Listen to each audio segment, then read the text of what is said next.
I'm Dan Primack at peHUB.com, and here are your top 3 private equity stories for today, Wednesday, January 30th. Leading us off, it looks like Citigroup has found a new way to generate liquidity, not by getting another sovereign wealth fund to invest, but by selling off some of its own private equity interests. The firm is doing 2 deals, peHUB has learned, that could bring in around $1.4 billion. The first and larger of the 2 is a sale of about $1 billion of direct investments made by Nikko Cordial, the Japanese bank that Citigroup officially absorbed just yesterday.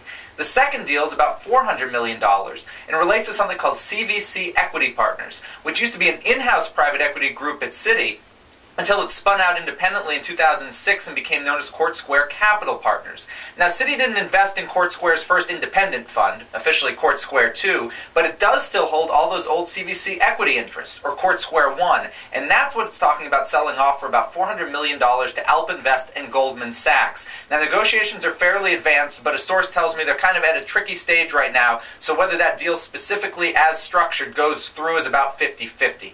Story number 2 today is we have another take-private buyout at a big premium. Aurora Capital has agreed to buy New CO2. New CO2 is essentially a company that provides bulk carbon dioxide to fountain drinks. So for example, when you're at a restaurant and you get your Coke, the tube that's going in to put the CO2 in, it's probably coming from New CO2.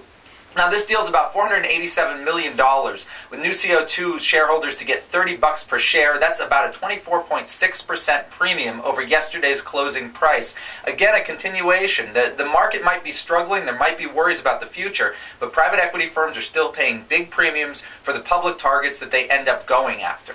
Final story today is fundraising. The Carlyle Group and Riverstone are in the midst of raising yet another global energy and power fund. Now, they've teamed up on 3 of these in the past. The new one is targeting $6 billion, peHUB has learned, and recently held a $2.4 billion first close. Expect this one to get finished up within the next quarter or 2.